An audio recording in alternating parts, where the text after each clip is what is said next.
Hello everyone, this is PK Entertainment and we are back again, and here now we have another video covering some of my favourite movies ever, and this edition we will focus on the exciting and exhilarating thriller Point Break.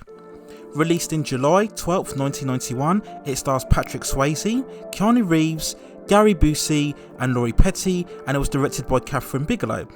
The setup and story here is that we follow rookie agent Bodhi Utah, who makes his first couple of days working with the FBI. He partners with experienced agent Gary Busey, known as Papis, who has a theory on how to catch the infamous bank robbers known as the ex-presidents.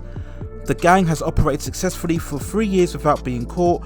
With Utah being the only one who believes in Papis' theory, the two embark on an undercover operation to search them out. On the basis that the surfers are the ex-presidents, Utah has to infiltrate and immerse himself in a surfing community, and through meeting the mysterious Bodhi, Utah learns more about the meaning and extreme attitude of the community and the thrill-seeking adventure and lifestyle. The deeper he becomes entrenched, the more compromised he becomes between the lifestyle and about his role as an undercover cop.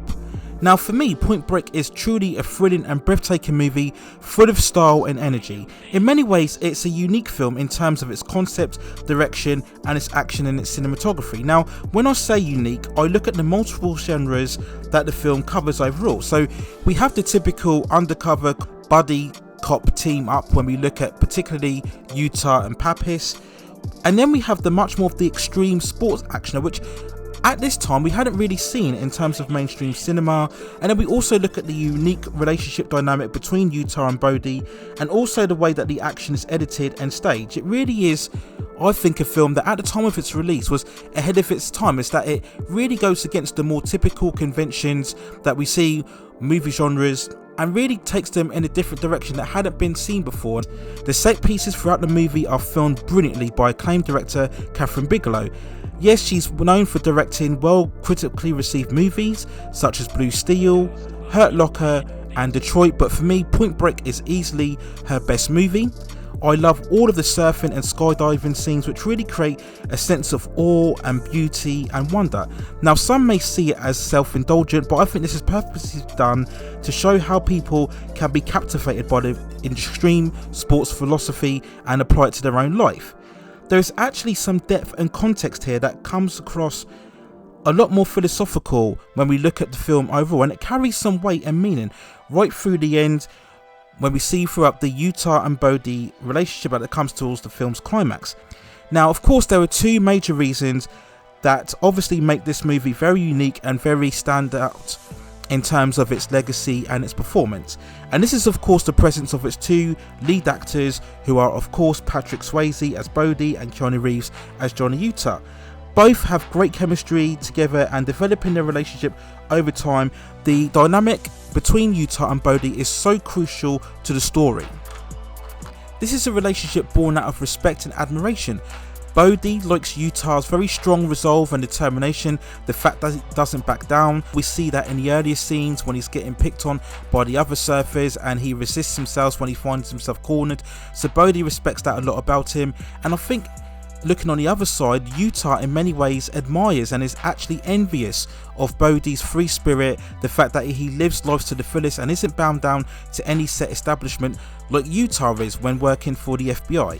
It's a very different dynamic that we haven't seen before in movies such as this style, and it's played very seriously. It's not played for laughs or soap operatics, and you really understand both motivations and choices that both characters make throughout the story. I think both actors do very well in playing these very, I'd say, layered and complicated characters. When we look at Bodhi, he is far more measured, assured and a confident personality, and then we contrast that with the more bolder, almost reckless abandon and nature of Bodhi Utah. And like I said before, it's a very compelling dynamic that we see play throughout the movie. Now we look at both actors at this stage of their careers, and if we first focus on Patrick Swayze, and I think at this point he was really coming to the end of what was perhaps his most prolific phase throughout his career. He came to big screen prominence of course with Dirty Dancing in 1988, which is a massive big cultural favourite at the time. He then started another cult favourite, Roadhouse, in 1989, and then the massive blockbuster Ghost in 1990, which was the highest box office grossing movie of that particular year. So if Swayze was very much at the end of his great prolific phase throughout his career, then of course Keanu Reeves was at the start of his phase of his career. Having previously already starred in the cult classics, the Bill and Ted movies, and the independent film Mine Own Private Idaho with River Phoenix, he would then go on to star in some massive and very iconic movies later on throughout the 90s. We of course talk about the action classic Speed in 1994, starring alongside Sandra Bullock, still for me one of the best action films of the 1990s. And then of course later on with the highly influential Matrix trilogy, directed by the Wachowski brothers. And then most recently of course he would star in his another blockbusting trilogy within the John Wick. So this was really the beginning of Keanu Reeves' very much emergence within the industry as well. So I think it's just very good to contrast where both actors were at in terms of their own careers. I think it would be criminal not to mention Gary Busey, and I think he does a very good job in his role as well as Papas. I talked about the relationship dynamic between Bodhi and Utah, but there was also a very strong relationship between Papas and Utah as well. Papas, as we all know, is a Vietnam veteran. He's coming towards the end of his career. We see that he's mocked by the other FBI agents following his theory about the ex-presidents. So when Utah actually believes in Papas, it gives him a sense, I think, of extra motivation, as if he's still alive, he's still got what it takes. We have that great fiery scene near the beginning of the movie when they're investigating a car wreck and Papas tells Utah about his theory on the ex-presidents, and Utah uses that to really G him up and get him motivated, rekindle the fire that was lying inside of him. And this is great as well. And I think Gary Busey is really great. He really is underrated as an actor. I think he's really primarily been more of a supporting actor, but if we look at some of the best films that he's been in, I think he does a very good job, and he's a very grounded and lively and very charismatic performance, I would say, as Papas. And we also have to talk about Lori Petty as the main female interest throughout this role.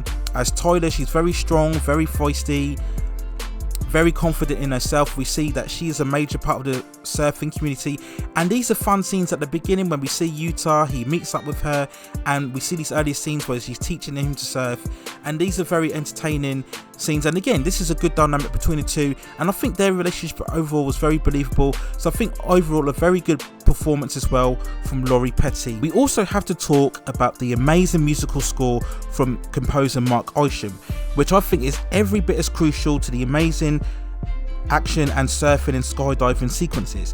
The musical score does so much to add to the beauty and the majesty of these scenes overall. There's a real sense, as I mentioned before, of really wonder, and I would even go as far to say otherworldliness about these sequences. The film overall wants to really showcase how much the meaning of the surf, and we have this whole concept of adrenaline and living life the exciting way and not being boxed off in coffins along the freeway, as Bodhi mentions 2/3 of the way through the movie. And Mark Isham's musical score really has those wonderful tones and synthesized beats to it, and I think in particular the musical score is most apparent in, for me, what is perhaps the most standout skydiving sequence, and that is 2/3 of the way through the movie, where we see Johnny, Utah and the surfing group doing a massive jump. It's around about a 5 to 6 minute scene, and it really does capture the grandeur and the scale of skydiving. I love this scene overall. It's not an action scene as such, but again, it's just showcasing the thrill and the wonder of being out there. And I love Isham's musical score, the way it has these really soft tones and beautiful beats about it, and the cinematography, everything. It's really much more of an uplifting and captivating sequence, and it's so great it actually makes you want to skydive. And I think that's the whole point, not only of this sequence but of the whole movie itself. It really transcends to the audiences the beauty and the feeling of surfing or jumping, 40,000 feet from a plane. It's all amazing to watch, and this is a standout sequence overall to watch. So really emphasizes and gives weight to the overall film. I also do like the actual soundtrack songs that we get throughout the movie. So we have Over the Edge. I think that's at the beginning of the movie.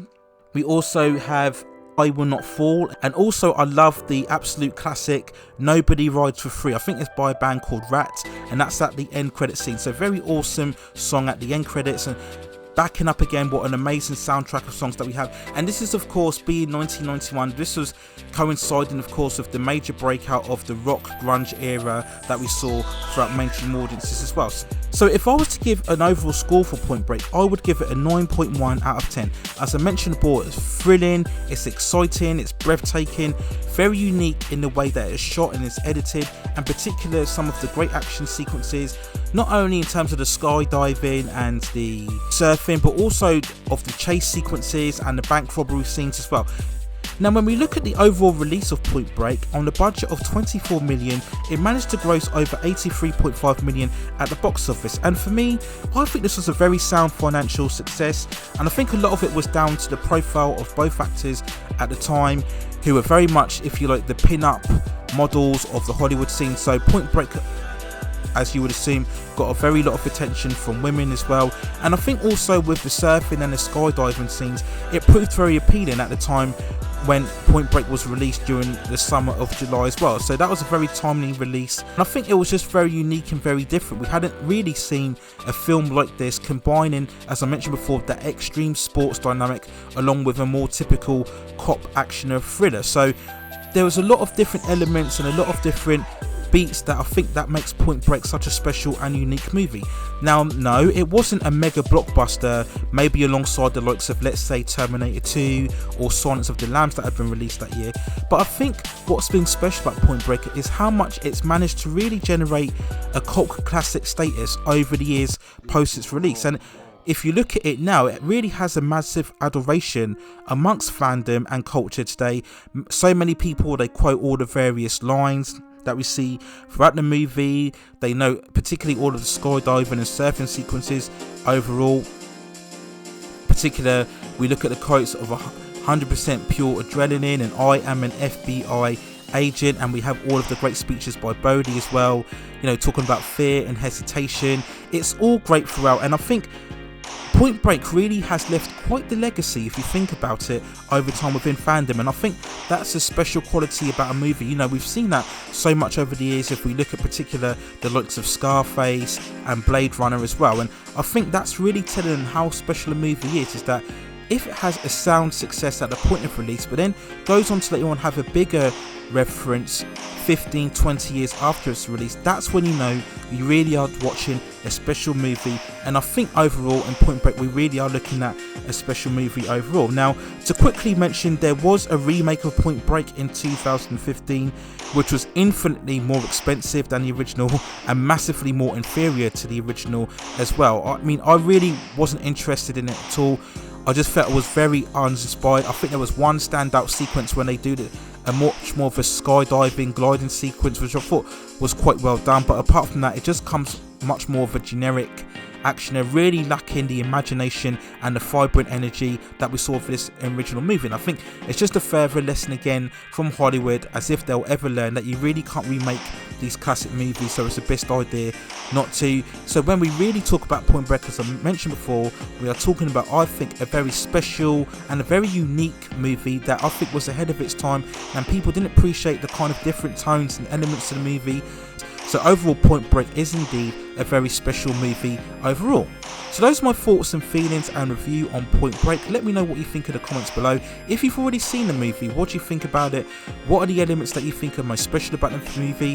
What do you think about the performances of both Patrick Swayze and Keanu Reeves in the role?